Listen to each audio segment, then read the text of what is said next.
Namaste Vasudevaya. Narayanam Namaskritya Naram Jayam Narottamam Devim Saraswatim Vyasam Tato Jayamudiriye Nashtiprayeshu Vadreshu Nityam Bhagavata Setya Bhagavati Uttam Shloke Bhaktir Bhavati Nashtaki. So continuing with the discussion on Srimad Bhagavatam, Canto 5, today we are starting new chapter, chapter number 10, text number 1 onwards. Chapter 10, the discussion between Jad Bharat and Maharaj Rahugana. So text 1, translation. Shukdev Goswami continued, my dear king, after this, King Rahugana, ruler of the states known as Sindhu and Sovira, was going to Kapilashram. When the king's chief palanquin carriers reached the banks of the river Ikshumati, they needed another carrier. Therefore, they began searching for someone, and by chance, they came upon Jad Bharat. They considered the fact that Jad Bharat was very young and strong and had firm limbs. Like cows and asses, he was quite fit to carry the loads. Thinking in this way, although the great soul Jad Bharat was unfit for such work, they nonetheless unhesitatingly forced him to carry the palanquin. So Maharaj Rahugana, rulers of the states known as Sindhu and Sovira, was going to Kapilashram. So Kapilashram, that like we studied earlier, it's in where Ganga Sagar, Ganga meets ocean, near Calcutta or south of Calcutta. So they were going from Sindhu, it's quite far, quite distance. But when they reached the banks of Ikshumati River, I don't know which one is Ikshumati River, but then there they lost one of the carriers and they chose Jad Bharat. And according to them, Jad Bharat was strong, young, and had firm limbs, and he could carry the palanquin. So this is the painting behind me, the Jad Bharat carrying the palanquin along the other carriers. Text number 2. The palanquin, however, was very erratically carried by Jad Bharat due to his sense of non-violence. As he stepped forward, he checked before him every 3 feet to see whether he was about to step on ants. Consequently, he could not keep pace with the other carriers. Due to this, the palanquin was shaking, and King Rahugana immediately asked the carriers, why are you carrying this palanquin unevenly? Better carry it properly. So now Jad Bharat, now, of course, in the previous shloka it says by chance. So obviously it wasn't by chance that they're going to come in contact with Jad Bharat and Maharaj Rahugana, and Maharaj Rahugana learns lots of lessons from Jad Bharat. It was all arranged by Krishna. But even in the service of the king, now Jad Bharat could not give up his nature as a Vaishnava. So he was checking on the ground if there were any ants, and he didn't want to step on the ants. But the other carriers, they just wanted to carry on. And so there was imbalance. It's just like 4 wheels of our car and one wheel doesn't work properly, the whole car would be shaking. So same thing happened with the palanquin, and the king was alarmed what's happening. Although Jad Bharat was forced to carry the palanquin, he did not give up the sympathetic feelings towards the poor ants passing on the road. A devotee of the Lord does not forget his devotional service and other favorable activities, even when he is in a most distressful condition. Jad Bharat was a qualified Brahman, highly elevated in spiritual knowledge, yet he was forced to carry the palanquin. He did not mind this, but while walking on the road, he could not forget his duty to avoid killing even an ant. A Vaishnava is never envious or unnecessarily violent. There were many ants on the path, but Jad Bharat took care of looking ahead 3 feet. When the ants were no longer in his way, he would place his foot on the ground. A Vaishnava is always very kind at heart to all living entities.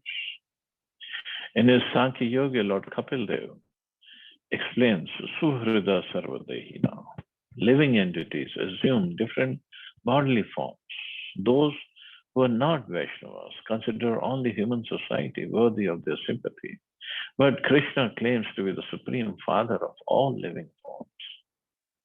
Consequently, the Vaishnava takes care not to annihilate untimely or unnecessarily any life form. All living entities have to fulfill a certain duration for being encaged in a particular type of material body. They have to finish the duration allotted a particular body before being promoted or evolved to another body. Killing an animal or any other living being simply places an impediment in the way of his completing his term of imprisonment in a certain body. One should therefore not kill bodies for one's sense gratification, for this will implicate one in sinful activity. So somebody can add, Jad Bharat was doing his service to the king, and king is a representative of God. So here he was worried about the ants. Why wasn't he worried about the king? But the point here is, if he would have stepped on the ants, he could have killed the ants. The king was just at some uncomfort. Not that he was going to kill the king. He was just avoiding killing the ants. And so killing, Prabhupada explains further that every living entity, if he is in his body, he has a certain duration to be in that body. And when somebody kills that entity, that body, then the living entity's duration is not gone. It's not done yet. His sentence to be in that body is not done yet. So he has to come back and complete his sentence later. But at the same time, if we did that killing part, then we become implicated in that sinful activity. So this karmic actions and reactions, they're so hard to understand. Even Krishna tells Arjuna in Gita, it's so difficult to understand karma. So Jad Bharat was trying to make sure that he did not kill any ants. This was his compassionate Vaishnava nature. Text 3. Atte Ishwar Vachaha Sopa Lambha Lambham Upa Karane Paya Turiyacha Chankit Manasastam Vigya Payam Babhuvu. When the palanquin carriers heard the threatening words of Maharaj Rahugana, they became very afraid of his punishment and began to speak to him as follows. According to political science, a king sometimes tries to pacify his subordinates, sometimes chastises them, sometimes derides them, and sometimes rewards them. In this way, the king rules his subordinates. The bearers of the palanquin could understand that the king was angry and he would chastise them. Na vayam naradev pramatta bhavanniyam upatha sadve vahama ayam dhunev niyukto api na dhrutam brajati nanensa bodumu ha vayam parayam iti. Oh Lord, please note that we are not at all negligent in discharging our duties. We have been faithfully carrying this palanquin according to your desire. But this man who has been recently engaged to work with us cannot walk very swiftly. Therefore, we are not able to carry the palanquin with him. The other palanquin carriers were Shudras, whereas Jad Bharat was not only a high caste Brahman, but also a great devotee. Shudras do not sympathize with other living beings, but a Vaishnava cannot act like a Shudra. Whenever a Shudra and a Brahman Vaishnava are combined, there will certainly be imbalance in the execution of duties. The Shudras were walking with the palanquin without at all caring for the ants on the ground. But Jad Bharat could not act like a Shudra, and therefore difficulty arose. So the Shudras, Prabhupada says, they do not sympathize with other living beings because they are pretty much in the mode of ignorance. They cannot. They have no such consciousness. So this is the guna and karma. That's what makes one Shudra or a Brahman or a Kshatriya or a Vaishya. Not just being born in the Brahman family or a Shudra family, one becomes like that. It's the guna, quality, and the work that one does. So although here Jad Bharat was doing the work of a Shudra, now carrying a king on the palanquin is the work of a Shudra. And Jad Bharat was a high class Vaishnava, Paramhansa. But still, out of his respect for the king, to do the service to the king, he did not mind. But he could not give up his qualities of a Brahman, of a Vaishnava. That's where the imbalance happens. And also, see, Jad Bharat was so humble. When these carriers approached him to carry the palanquin for Maharaj Rahugana, he did not tell them, "Oh, do you know who I am? Bhadrakali just appeared and saved me from all the dacoits, and she killed the dacoits. And you think I'm the one who's supposed to be carrying the palanquin of some worldly king?" He did not say all this. He was not proud, and he didn't want to advertise his the mercy of Krishna or Bhadrakali on him. He just assumed a very dull and foolish personality, and he just got along with the carriers. That yes, I will carry the king. Very difficult task, obviously, but at the same time, he wasn't ready to kill the ants. Text 5. King Rahugana could understand the speeches given by the carriers who were afraid of being punished. He could also understand that simply due to the fault of one person, the palanquin was not being carried properly. Knowing this perfectly well and hearing their appeal, he became a little angry. Although he was very advanced in political science and was very experienced, his anger arose due to his inborn nature as a king.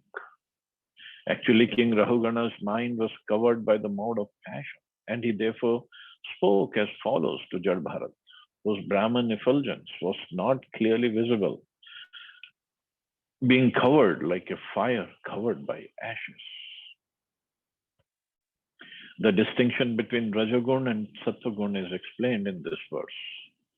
Although the king was very upright and advanced in political science and governmental management, he was nonetheless in the mode of passion, and therefore, due to a slight agitation, he became angry. Jad Bharat, despite all kinds of injustice endured because of his deaf and dumb display, remained silent by the strength of his spiritual advancement. Nonetheless, his Brahma Teja, his Brahman effulgence, was indistinctly visible in his person. So two different people. Now king, he is a Kshatriya. So Kshatriyas are in mode of passion. So he was displaying his passionate nature. And Jad Bharat was transcendental to even mode of goodness. And he just remained silent. Text 6. King Rahugana told Jad Bharat, "How troublesome this is, my dear brother. You certainly appear very fatigued because you have carried this palanquin alone without assistance for a long time and for a long distance. Besides that, due to your old age, you have become greatly troubled. My dear friend, I see that you're not very firm, nor very strong and stout. Aren't your fellow carriers cooperating with you?" In this way, the king criticized Jad Bharat with sarcastic words, yet Despite being criticized in this way, Jad Bharat had no bodily conception of the situation. He knew that he was not the body, for he had attained his spiritual identity. He was neither fat, lean, or thin, nor had he anything to do with a lump of matter, a combination of the five gross and three subtle elements. He had nothing to do with the material body and its two hands and legs. In other words, he had completely realized his spiritual identity, Aham Brahmasmi. He was therefore unaffected by this sarcastic criticism from the king. Without saying anything, he continued carrying the palanquin as before. Jad Bharat was completely liberated. He did not even care when the dacoits attempted to kill his body. He knew that he certainly was not the body.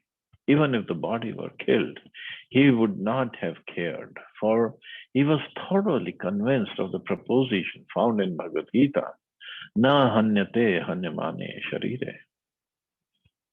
He knew that he could not be killed even if his body were killed. Although he did not protest, the Supreme Personality of Godhead in his agent could not tolerate the injustice of the dacoits. Therefore, he was saved by the mercy of Krishna, and the dacoits were killed. In this case, while carrying the palanquin, he also knew that he was not the body. This body was very strong and stout, in sound condition, and quite competent to carry the palanquin. Due to his being freed from the bodily conception, the sarcastic words of the king did not at all affect him. The body is created according to one's karma, and material nature supplies the ingredients for the development of a certain type of body. The soul and the body the body covers is different from the bodily construction. Therefore, anything favorable or mischievous done to the body does not affect the spirit soul. The Vedic injunction is Asango hi ayam purusha. The spirit soul is always unaffected by material arrangements. So the king was sarcastically telling him, oh, you look very fatigued and you're old and you've been carrying for a long time. So all the other carriers are not cooperating with you and this and that. But Jad Bharat did not reply. He was beyond this bodily designation. Okay, he did not reply right now, but he will reply later on. But still, he did not reply harshly even later on. He wanted to just instruct the king. And the kind of body we get, Prabhupada says, according to our karmas, we get the body, whether stout body or not so stout, or whatever kind of body. But the spirit soul is completely different from the body. And this was the position of Jad Bharat, that he already knew he is not this body. And he was not acting on the bodily level either. Text 7.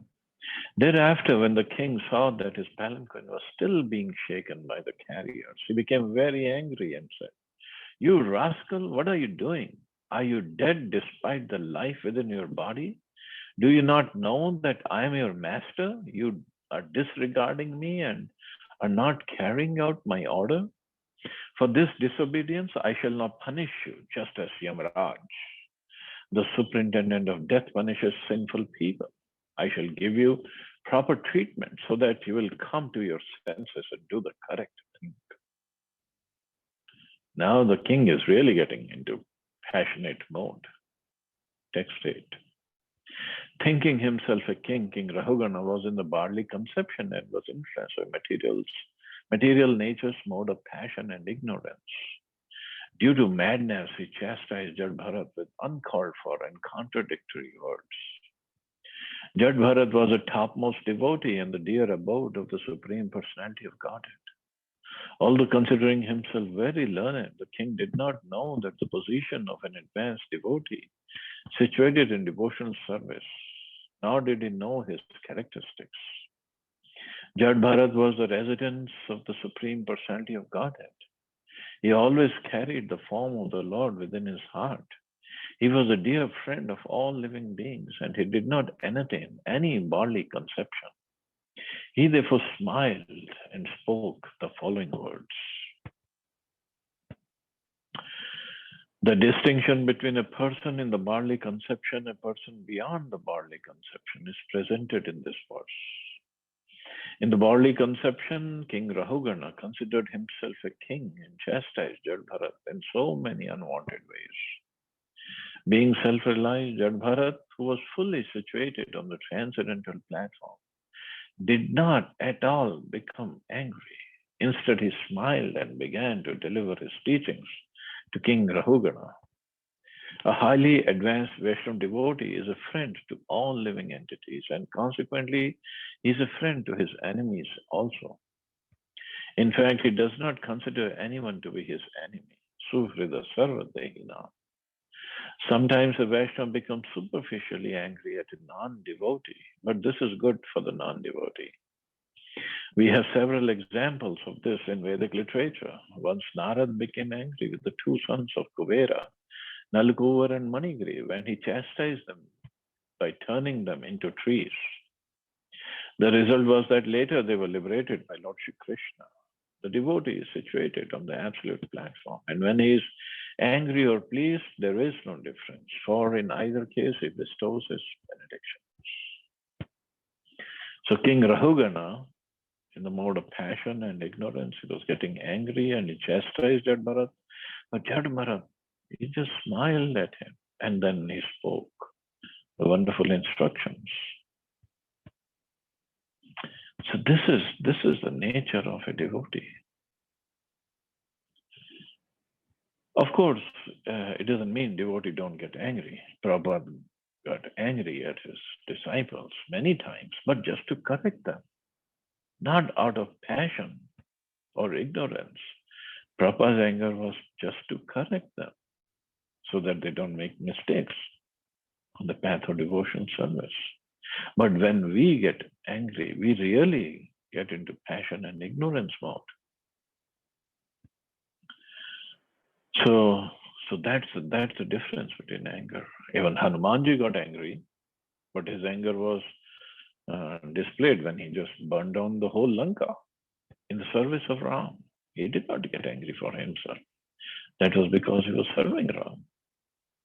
Arjun got angry in the battle of Mahabharata, Kurukshetra, and he killed so many people, but that was for the service of Krishna. Not for his own sake he got angry. So it doesn't mean that Vaishnavas don't display anger. They do, but the advanced Vaishnavas, they don't display like we do. We get angry, then we really get angry. And when the anger comes, we say some stupid things which are supposed not to be said, and then we either we repent or we have to deal with the consequences.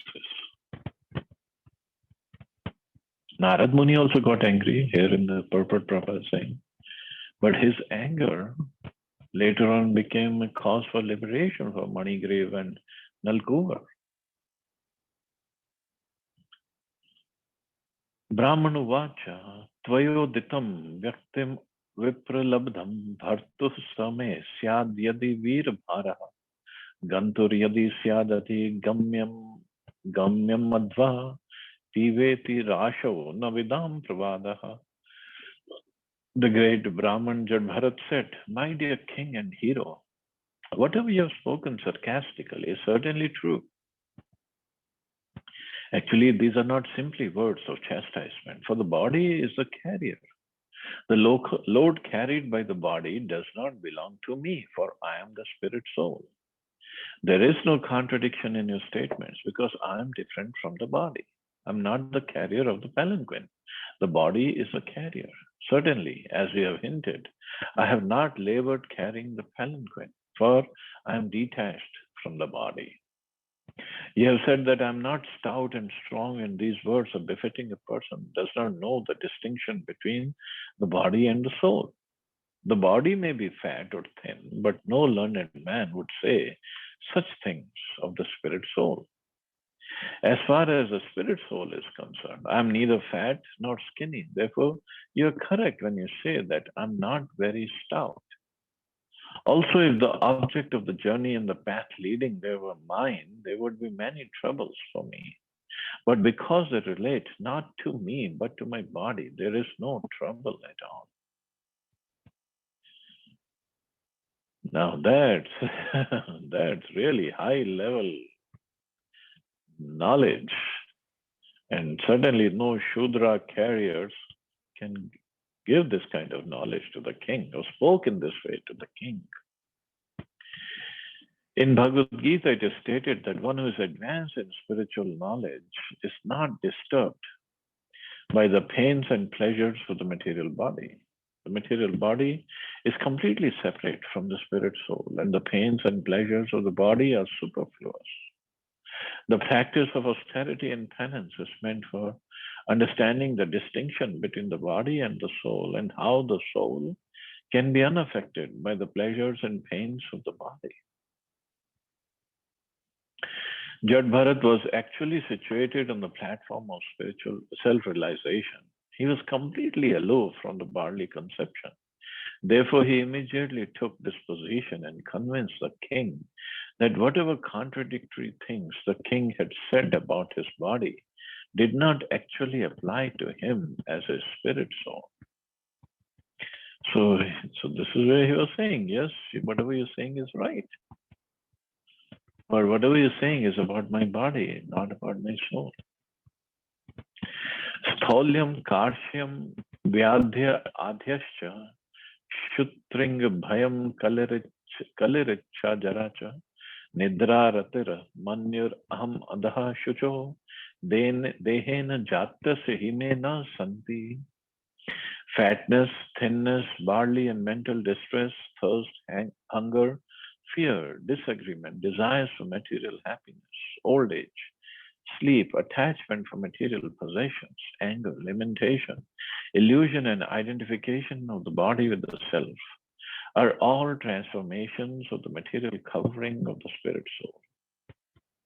A person absorbed in the material bodily conception is affected by these things. But I am free from all bodily conceptions. Consequently, I'm neither fat nor skinny nor anything else you have mentioned.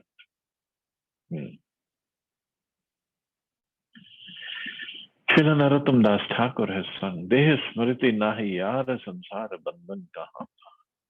One who is spiritually advanced has no connection with the body or with the bodily actions and reactions. When one comes to understand that he is not the body and therefore is neither fat nor skinny, one attains the topmost form of spiritual realization. When one is not spiritually realized, the bodily conception entangles one in the material world. At the present moment, all human society is laboring under the bodily conception. Therefore, in the Shastras, people in this age are referred to as Dvipad Pashu, two-legged animals, because they don't know, they're completely in ignorance. No one can be happy in a civilization conducted by such animals. Our Krishna consciousness movement is trying to raise fallen human society to the status of spiritual understanding. It is not possible for everyone to become immediately self-realized like Jad Bharat. However, as stated in Srimad Bhagavatam, Nashta Prayasha Vadresha, by spreading the Bhagavad principles, we can raise human society to the platform of perfection.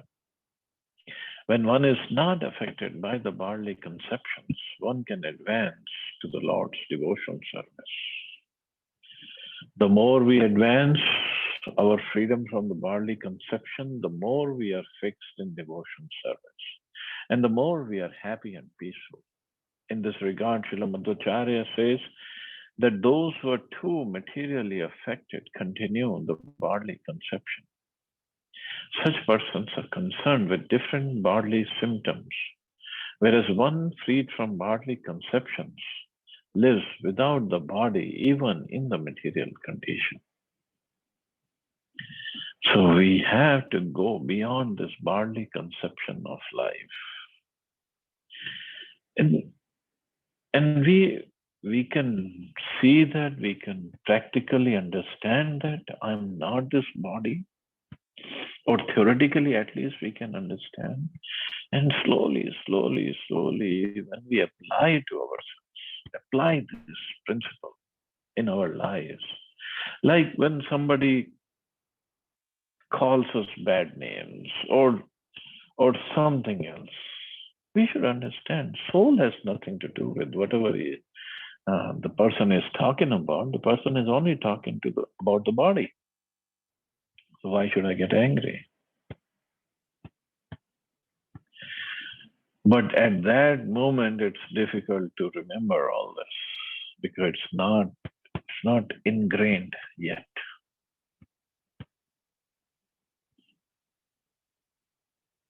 People do so many things concerned with the body. They cheat others. They try to beat up somebody or something, but it's all in the bodily conception. And obviously, 99.9% of population is doing this only.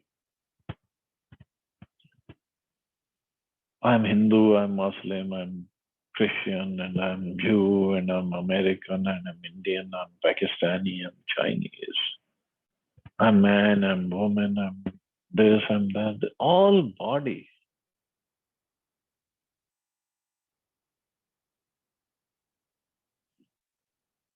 So, so it is difficult. Kali Yuga is like that, and that's what it is said. People in this age are Dvipat Pashu, two-legged animals, and they act like animals only. They work, they talk, they walk. Everything is like animal. Animal means in the body conception of life. A dog is not going to think twice before barking or running away if somebody tries to hit him. But a human being should go beyond that.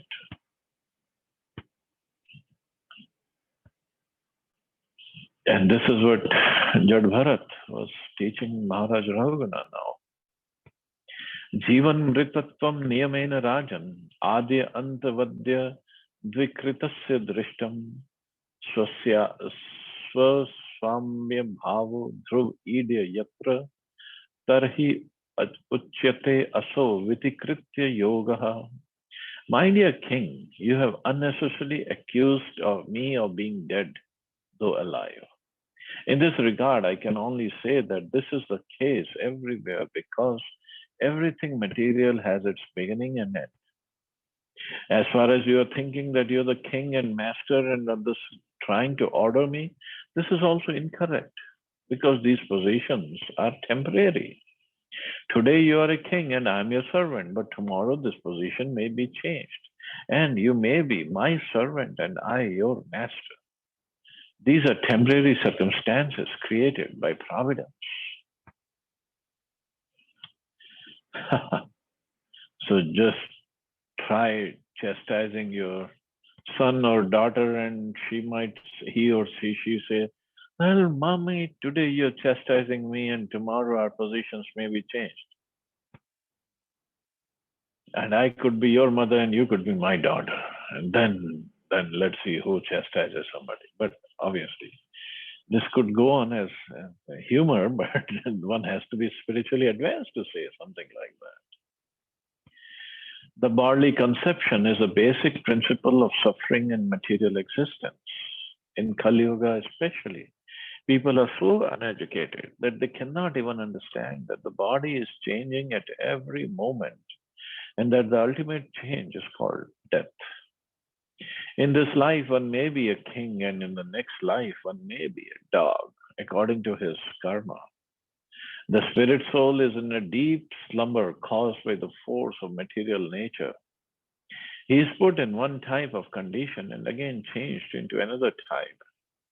Without self realization and knowledge, conditional life continues.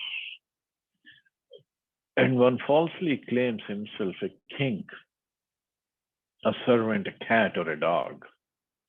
These are simply different transformations brought about by the supreme arrangement. One should not be misled by such temporary bodily conceptions. Actually, no one is master within the material world, for everyone is under the control of material nature, which is under the control of the Supreme Personality of Godhead. Therefore, the Supreme Personality of Godhead, Krishna, is ultimate master, as explained in Chaitanya Charitamrita. Ekala Ishvara Krishna Arsabhritya. The only master is Krishna and everyone else is his servant. Forgetfulness of our relationship with the Supreme Lord brings about our suffering in the material world. So, so Maharaj Rahugana is telling, Jad Bharat is telling the king that today you are a king and I am your servant, and tomorrow our position may be changed. So on spiritual platform, we have to understand there is only one ruler. Everybody else is a servant. Although we call each other Prabhu in the mood of I am your servant, I am Das, but not thinking that the Prabhu should not think that he is Prabhu, he is the master. He is also servant and she is also servant. Everybody is servant.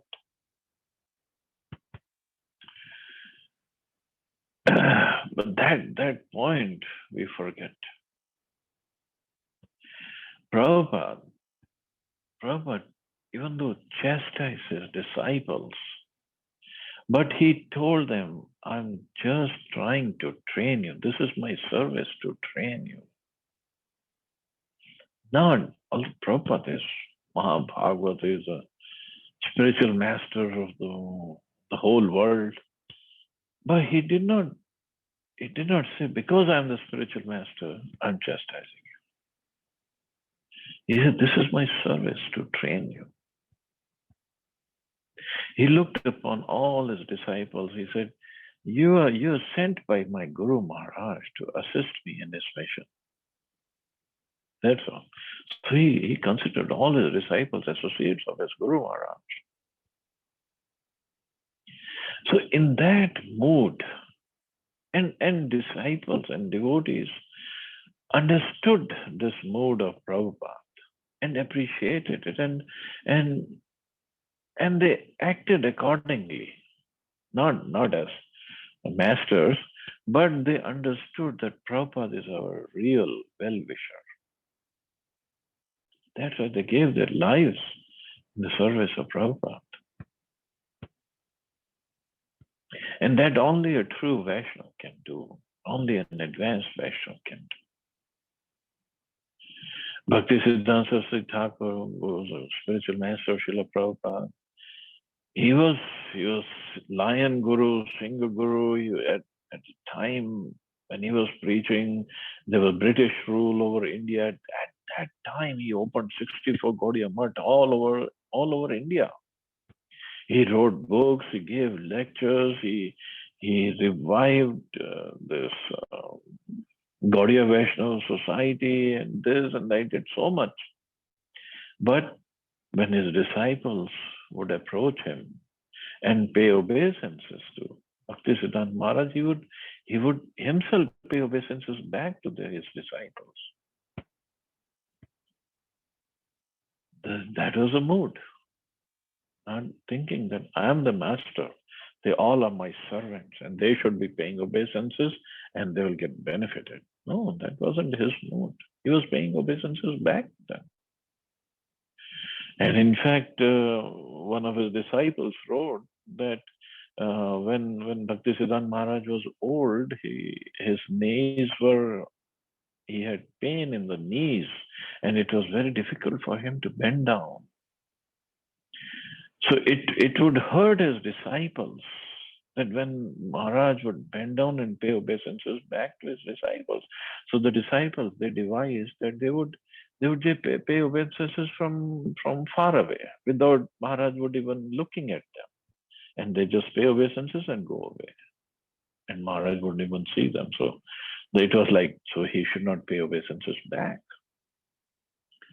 But because this was the mood of service, And this is the mood we have to inculcate, we have to dwell on. Jad Bharat did not hesitate even for a second to serve Maharaj Rahugana, to take up his palanquin. He did not say, I'm a Paramahansa, I'm not supposed to do all this. But now it was his service to instruct Maharaj Rahugana. Probably this was the reason Krishna made the arrangement for them to meet in this way. So in the life of a devotee, everything is controlled by Krishna. Whether Jad Bharat was being protected by Bhadrakali, whether he was being taken advantage of by his brothers, or whether he is meeting the Maharaj Rahugana and carrying his palanquin, but now he's got a chance to instruct him. So Maharaj Rahugana later would accept Jad Bharat as his spiritual master. So Krishna will make different arrangements for different devotees for their advancement and how he's going to utilize them in his service of preaching or in his service of spreading Krishna consciousness. That just he decides.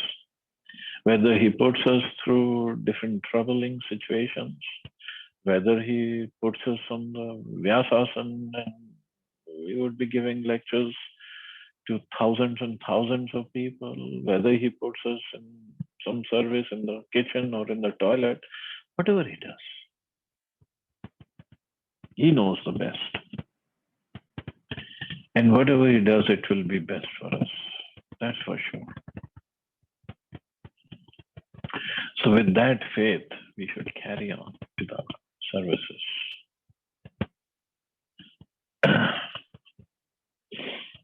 Text 12.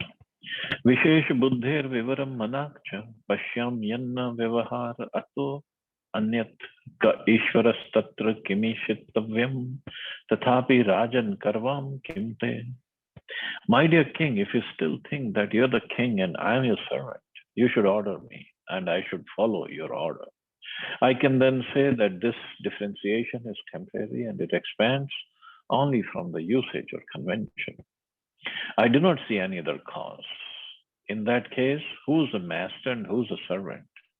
Everyone is being forced by the laws of material nature. Therefore, no one is master, no one is servant.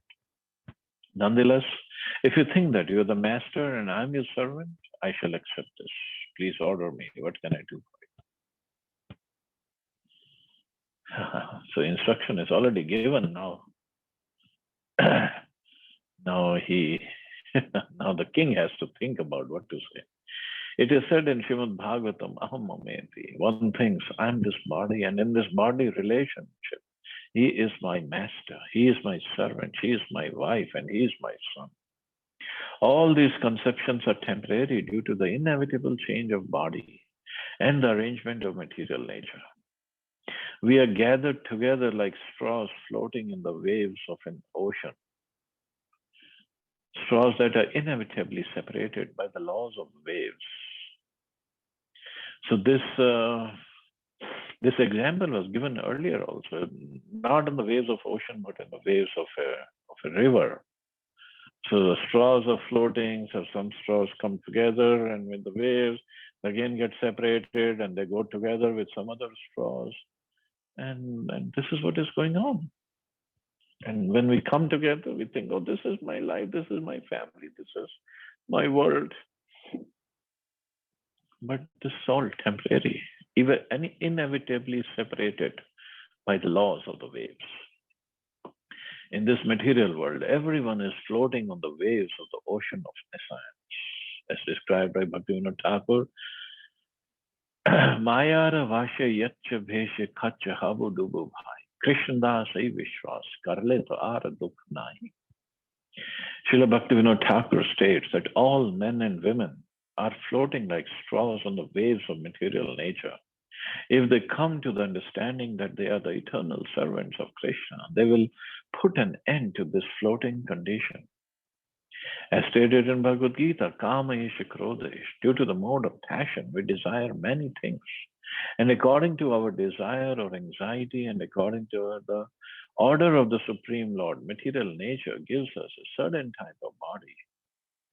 For some time, we play as master or servant, as actors play on the stage under someone else's direction. While we are in the human form, we should put an end to this nonsensical stage performance. We should come to our original constitutional position known as Krishna consciousness. At the present moment, the real master is material nature. Why? Because she is controlling us by the three modes. Under the spell of material nature, we are becoming servants and masters. But if we agree to be controlled by the Supreme Personality of Godhead and His eternal servants, this temporary condition ceases to act or ceases to exist. But us being part and parcel of Krishna and Him being the supreme controller, proprietor, enjoyer, we think we are also controllers. We are the masters. That is what is called Maya. Material nature is controlling all of us, and Krishna is controlling the material nature.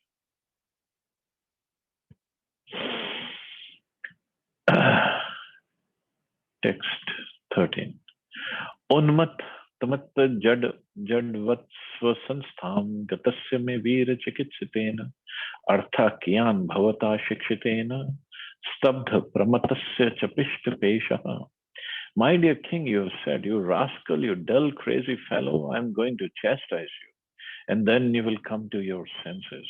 In this regard, let me say that although I live like a dull, deaf, and dumb man, I'm actually a self-realized person. What will you gain by punishing me? If your calculation is true, and I'm a madman, then a punishment will be like beating a dead horse.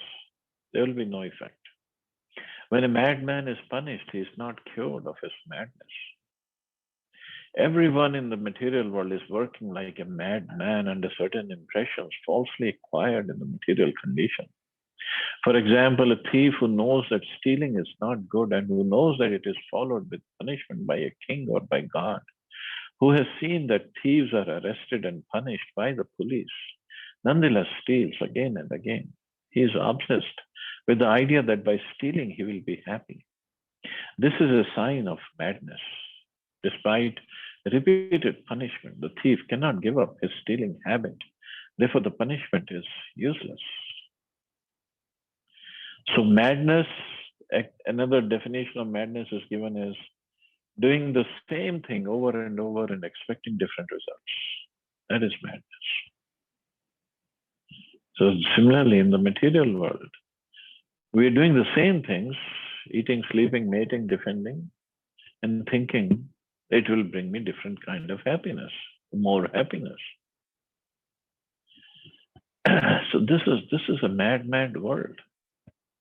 And Jad Bharat is telling the king, if you think I'm a madman, then what will your punishment do? I'll still not learn my lesson.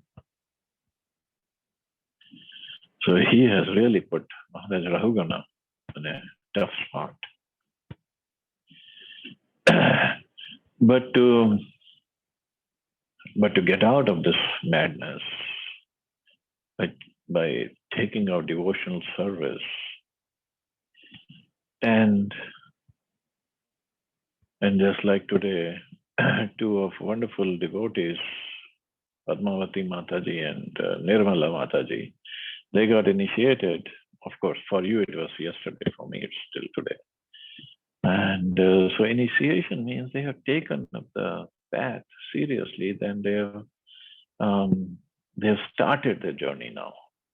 Initiation, that's what initiation is, starting the journey. So before initiation, it's like getting prepared for the engineering entrance exam. And now they got the entrance in the engineering college, and now the teachings and the tests and the practicals, everything will start. So this is what Chaitanya Chaitamya says. Diksha kale shishya kare atma samarpana. Sai kale Krishna tar kare atma sam. Means Diksha kale, at the time of initiation, the shishya, disciple, he does atma samarpana, surrendered fully. Sai kale Krishna tar. At that very moment, Krishna accepts that person as one of his own, as a spiritual person. But now the life has to be completely following the rules and regulations and chanting and whatever instructions are given to follow those. And then one can make progress, tremendous progress.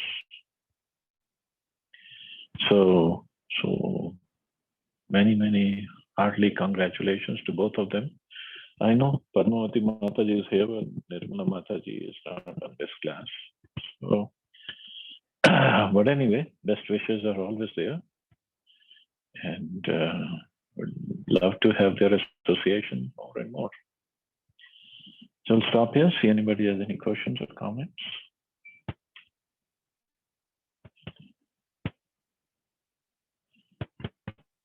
Hare Krishna Prabhuji, Dandavat Pranam.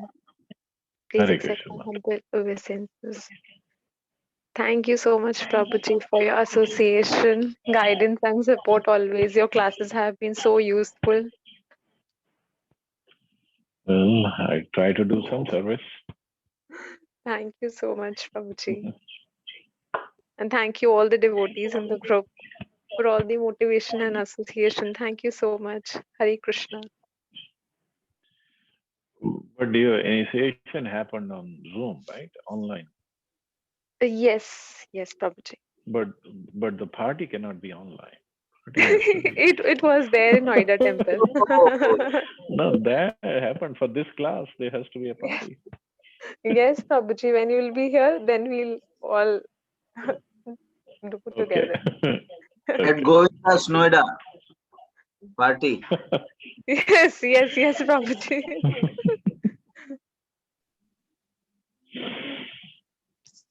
Good. Congratulations, Very Mataji. happy for you. Thank you We so have much, it, Mataji. Prabhuji, in Barsana, in Rameshji's Goshala. Why in Govinda? Yeah, that Goshala. Yeah, party if is you amazing. hire a Mercedes-Benz bus and take us, we will go.